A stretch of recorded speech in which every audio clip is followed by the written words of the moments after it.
नमस्कार दोस्तों, स्वागत है आपका स्टडी 54 चैनल में। अगर आपने अब तक ये नहीं देखा है कि एनटीपीसी के एग्ज़ाम में किस तरीके के क्वेश्चंस आ रहे हैं जीके के, तो इस वीडियो में मैं जीके क्वेश्चंस कवर कर रहा हूँ। खासकर करंट अफेयर्स के, सिर्फ करंट अफेयर्स के क्वेश्चन मैं कवर कर रहा हूँ। इससे आपको यह अंदाज़ा लग जाएगा कि हाँ, इस तरह के करंट अफेयर्स के क्वेश्चन आ रहे हैं और आपके जिनके पेपर्स अभी होने वाले हैं, उनको इसमें बेनिफिट मिलेगा। इसकी मैं पीडीएफ भी अपने टेलीग्राम चैनल पर प्रोवाइड करूँगा, वहाँ से आप इसको डाउनलोड कर सकते हैं। तो बिना देर करते हुए स्टार्ट करेंगे। अगर आपको कंटेंट अच्छा लगे तो शेयर और सब्सक्राइब ज़रूर कीजिएगा। तो स्टार्ट करेंगे सबसे पहले क्वेश्चन के साथ। तीसरे खेलो इंडिया गेम्स का आयोजन कहाँ हुआ था? इनका आयोजन हुआ था गुवाहाटी, असम में। इसमें मैं एक चीज़ और बता देना चाहता हूँ कि महाराष्ट्र 2018 के एडिशन में विनर था। सबसे ज़्यादा पदक इन्होंने जीते थे। 2018 का जो एडिशन था वो दिल्ली में हुआ था। 2019 का एडिशन वो पुणे, महाराष्ट्र में हुआ था। क्वेश्चन नंबर 2, विश्व पर्यावरण दिवस 2020 की थीम क्या थी? तो विश्व पर्यावरण दिवस 2020 की जो थीम थी वो थी टाइम फॉर नेचर। 5 जून को विश्व पर्यावरण दिवस मनाया जाता है। 2019 में यह थीम थी एयर पोल्यूशन। क्वेश्चन नंबर 3, पृथ्वी दिवस कब मनाया जाता है? पृथ्वी दिवस 22 अप्रैल को मनाया जाता है। पहली बार यह 1970 में मनाया गया था। 2020 में जो थीम है वो क्लाइमेट चेंज है और 2019 में जो थीम थी वो थी प्रोटेक्ट आवर स्पीशीज़। आगे चलेंगे। क्वेश्चन नंबर 4, 55वां ज्ञानपीठ अवार्ड किसको दिया गया? उत्तर है अकित्तम नम्बूदिरी।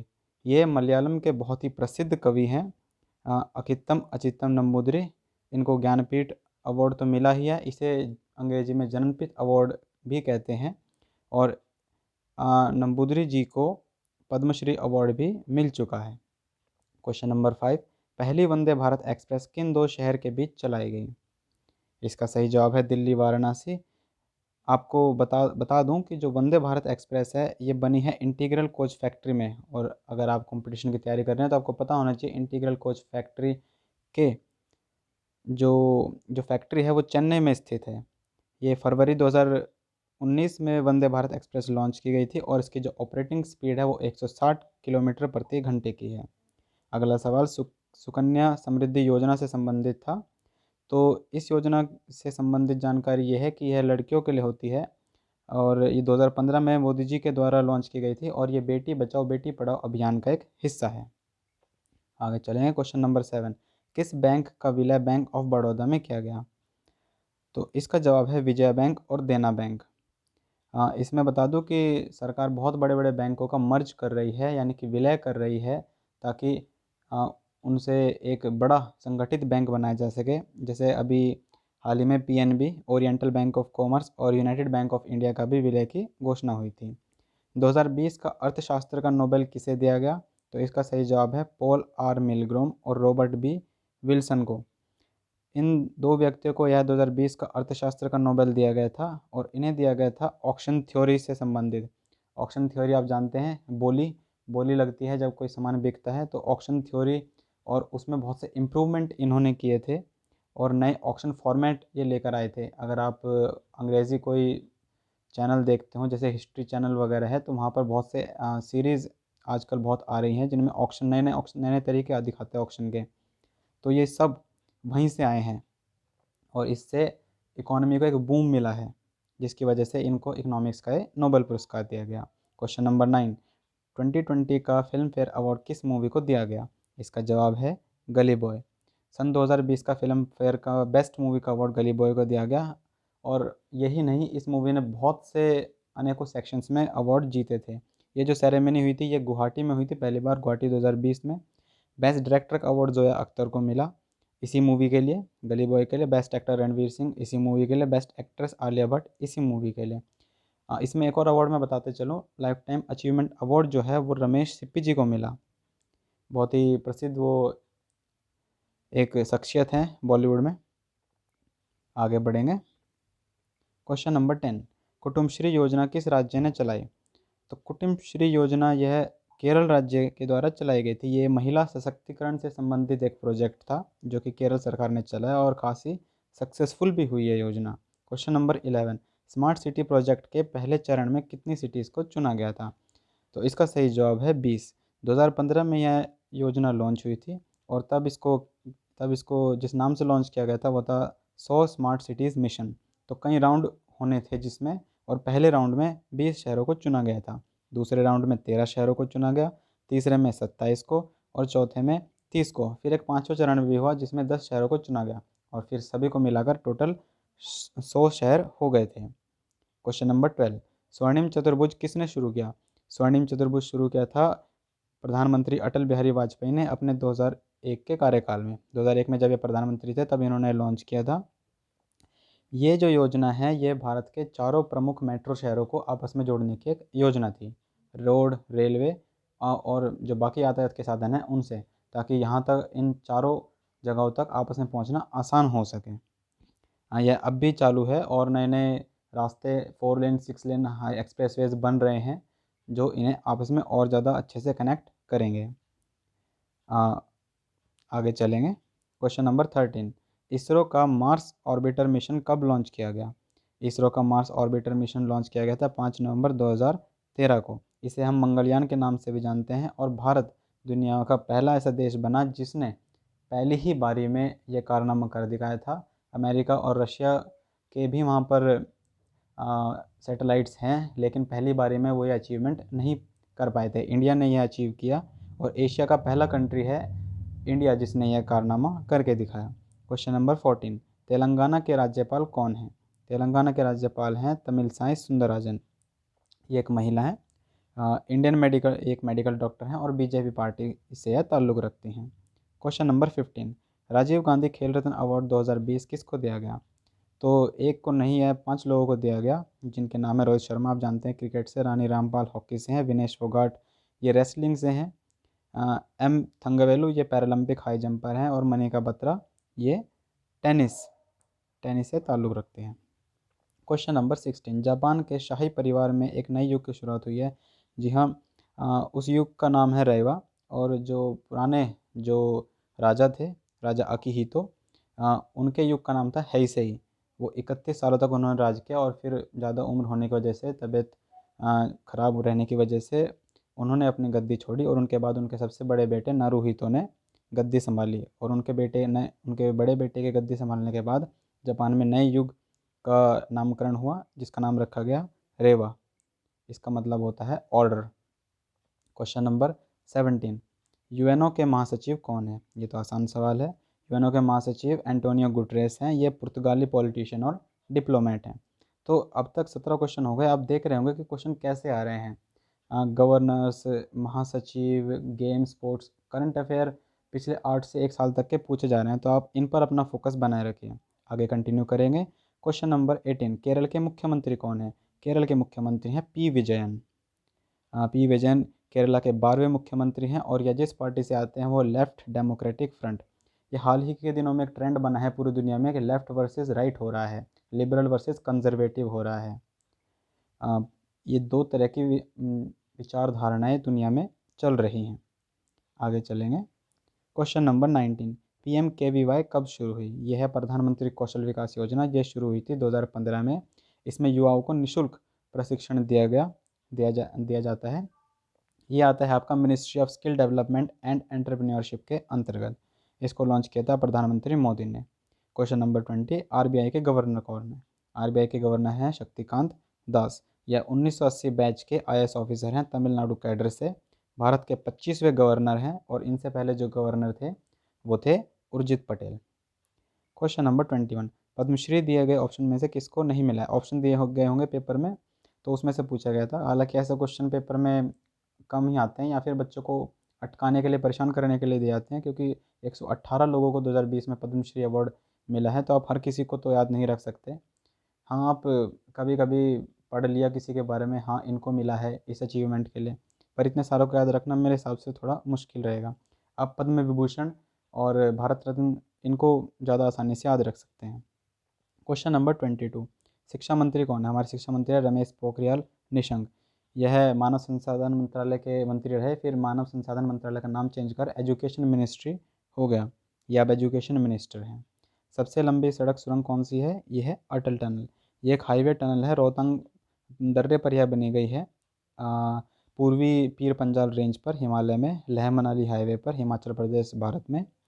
इसकी लंबाई लगभग 9 किलोमीटर है, और दुनिया की सबसे लंबी यह टनल है 10,000 फीट की ऊंचाई से ऊपर। IPL 2019 के विनर मुंबई इंडियंस, 2018 में भी इन्होंने ही यह कप जीता था। क्वेश्चन नंबर 25, इसरो ने 2016 में PSLV C-34 के जरिए एक साथ कितनी सैटेलाइट छोड़ी? इसका सही जवाब है 20। ये छोड़ी गई थी आंध्र प्रदेश के श्रीहरिकोटा सतीश धवन केंद्र से। फिर इसरो ने एक वर्ल्ड रिकॉर्ड बनाया था 2017 में, 104 सैटेलाइट छोड़ी थी PSLV C-37 के द्वारा। आगे चलेंगे, क्वेश्चन नंबर 26, 2020 में गणतंत्र दिवस के मुख्य अतिथि कौन थे? तो मुख्य अतिथि थे ब्राज़ील के राष्ट्रपति जेयर बोल्सोनारो, ये इनका नाम। और जो अगले चीफ गेस्ट होंगे वो होंगे ब्रिटेन के प्रधानमंत्री बोरिस जॉनसन, और इनकी जो पार्टी है ब्रिटेन में वो है कंजर्वेटिव पार्टी। ये मैं आपको पार्टी इसलिए बता रहा हूँ किसी गवर्नर की या किसी CM की, क्योंकि एक ट्रेंड दुनिया में चल रहा है लेफ़्ट वर्सेस राइट का। राइट वाले लोग ज़्यादा रिलीजियस एफिलिएटेड होते हैं और लेफ़्ट वाले लिबरल होते हैं, सोशलिस्ट होते हैं। तो अलग अलग विचारधाराएँ हैं, और जो मेजॉरिटी जो जनता है वो कहीं बीच में ही आती है, हार्ड लाइनर नहीं है वो। क्वेश्चन नंबर 26, 2020 माफ़ कीजिए, क्वेश्चन नंबर 27, कावेरी जल विवाद किन राज्यों के बीच है? ये जो विवाद है ये है कर्नाटक और तमिलनाडु के बीच। इस पर सुप्रीम कोर्ट ने 2018 में फैसला भी सुनाया था, जिसमें कि कर्नाटक को ज़्यादा पानी दिया जाना था, लेकिन किसी भी राज्य ने इसको नहीं माना। असल में समस्या ये है कि पानी की कमी है, और पानी और उसकी जो मांग है वो बढ़ती जा रही है, और मांग बढ़ने की वजह से दोनों राज्य इस पर अपना ज़्यादा हक जताते हैं। आगे चलेंगे, क्वेश्चन नंबर 28, विश्व पर्यावरण दिवस 2019 की थीम क्या है? विश्व पर्यावरण दिवस 2019 की थीम है वायु प्रदूषण। 5 जून को आप जानते होंगे, 5 जून को यह दिवस मनाया जाता है। 2020 की थीम टाइम फॉर नेचर और 2021 की biodiversity. Question number 29, Beti Bachao Beti Padhao योजना कब शुरू हुई? ये शुरू हुई थी 22 जनवरी 2015 को हरियाणा से। ये आती है आपकी women and child development, health and family welfare और एजुकेशन मिनिस्ट्री, ये तीनों मिनिस्ट्रीज़ मिलकर इस अभियान में साथ हैं। ये जो मैं आपको साथ साथ में कुछ फैक्ट्स भी बता रहा हूँ हर एक क्वेश्चन के साथ, अगर आप चाहते हैं कि मैं PDF के साथ ये फैक्ट भी आपको दूँ तो आप मुझे कमेंट करके बताइएगा। क्वेश्चन नंबर 30, स्वच्छ भारत अभियान कब लॉन्च किया गया था? स्वच्छ भारत अभियान लॉन्च किया गया था 2 अक्टूबर 2014 को। यह मोदी जी के द्वारा लॉन्च किया गया था राजघाट से। क्वेश्चन नंबर 31, 2021 के ओलंपिक खेल कहाँ आयोजित होंगे? ये आयोजित होंगे टोक्यो जापान में।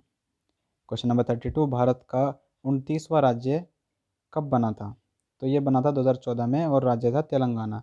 तो अब जब जम्मू कश्मीर और लद्दाख अलग अलग यूनियन टेरिटरीज़ बन चुके हैं, तो अब हमारे देश में 28 राज्य और 8 यूनियन टेरिटरीज़ हो चुकी हैं। क्वेश्चन नंबर 33, 15वें वित्त आयोग के अध्यक्ष कौन है? ये NK सिंह है। जो NK सिंह है ये भी BJP पार्टी से ताल्लुक़ रखते हैं। आगे चलेंगे, क्वेश्चन नंबर 34, असम और अरुणाचल प्रदेश को जोड़ने वाले देश के सबसे लंबे पुल का नाम क्या है?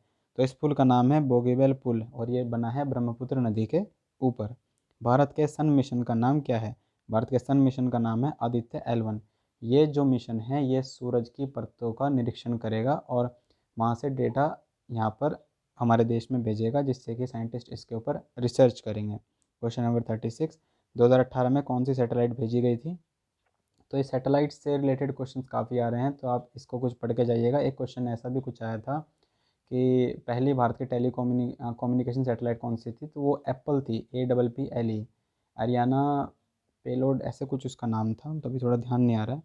तो इसका उत्तर है GSAT-7A, GSAT-11 मिशन। तो बहुत सारी सैटेलाइट 2018 में भेजे गए थे, लेकिन उनमें से कुछ थोड़ी ज़्यादा मशहूर हैं, ज़्यादा फेमस हैं, जो क्वेश्चन एग्ज़ाम में आते हैं जिनसे, जैसे GSAT-11 है, आप इसको पढ़ के जाइएगा इसके बारे में थोड़ा। आगे चलें, क्वेश्चन नंबर 37, कॉमनवेल्थ गेम्स 2022 कहाँ पर होंगे? ये होंगे ब्रिटेन में बर्मिंघम में ये होंगे। कॉमनवेल्थ कंट्रीज़ आप जानते होंगे, ये उन कंट्रीज़ का ग्रुप है जो किसी वक्त एक उपनिवेश हुआ करती थी ब्रिटेन की। अब इसका सिर्फ यही मतलब है कि ये कंट्रीज़ मिलकर इन गेम्स में पार्टिसिपेट करते हैं, और अलग अलग कंट्रीज़ में यह इसका आयोजन होता है। क्वेश्चन नंबर 38, जोजिला दर्रा किसको आपस में जोड़ता है?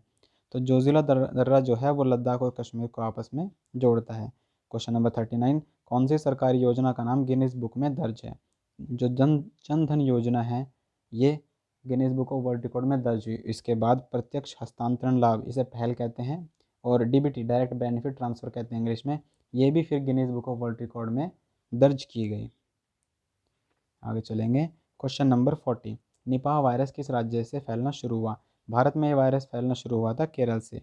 ये जो वायरस है इसका जो साइंटिफिक नाम है वो है निपाह हेनिपावायरस। ये चमगादड़ से फैलता है और बहुत ही तेज़ी से इन्फेक्शन फैलता है जानवरों में भी और इंसानों में भी, और बहुत ज़्यादा इसकी मृत्यु दर बहुत ज़्यादा है। क्वेश्चन नंबर 41, SATHE साथी स्कीम किससे संबंधित है? यह संबंधित है शिक्षा एजुकेशन से। तो इसकी फुल फॉर्म क्या है? इसकी फुल फॉर्म है sustainable action for transforming human capital in education. ये प्रोजेक्ट इम्प्लीमेंट किया जा रहा है नीति आयोग के द्वारा। क्वेश्चन नंबर 42, DRDO द्वारा विकसित रॉकेट लॉन्चर का नाम क्या है? DRDO की फुल फॉर्म क्या है? Development defence research and development organisation. इनके द्वारा विकसित जो रॉकेट लॉन्चर है उसका नाम है पिनाक। ये एक मल्टी रॉकेट लॉन्चर है। इसका इस्तेमाल कारगिल युद्ध में भी हुआ और अब भी इसका इस्तेमाल होता है। इसके और ज़्यादा एडवांस वेरिएंट तैयार किए जा रहे हैं। आखिरी क्वेश्चन हमारे इस वीडियो का, क्वेश्चन नंबर 43, सबरीमाला मंदिर कहाँ पर स्थित है? केरल में। ये सवाल इसलिए आया हो क्योंकि सबरीमाला से संबंधित केस सुप्रीम कोर्ट में चला था, वहाँ पर महिलाओं की एंट्री से को लेकर। तो आप करंट अफेयर्स पर अपनी नज़र बनाए रखें, करंट अफेयर से काफ़ी क्वेश्चन आए हैं। अगले सेक्शन में, अगली वीडियो में मैं हिस्ट्री के क्वेश्चन जो कि NTPC के इन 3 दिनों में आए हैं, आपने नहीं देखे हैं, या आप सिर्फ सेक्शन वाइज अगर पढ़ना चाहते हैं कि कौन कौन से हिस्ट्री क्वेश्चन आए थे, तो वो मैं कवर करूँगा। अगर आपको ये वीडियो अच्छी लगी तो आप इसको शेयर कीजिए, सब्सक्राइब कीजिए। और आज आखिरी दिन है इस साल का, जो कुछ हुआ सब अच्छे के लिए होता है। आगे तैयारी रखिएगा। आपको मेरी तरफ से नव वर्ष की बहुत बहुत हार्दिक शुभकामनाएं। Happy new year. अच्छा लगे तो शेयर और सब्सक्राइब कीजिएगा। मैं आपसे मिलूँगा अगली वीडियो में हिस्ट्री के क्वेश्चंस को लेकर। तब तक के लिए धन्यवाद। जय हिंद। वंदे मातरम।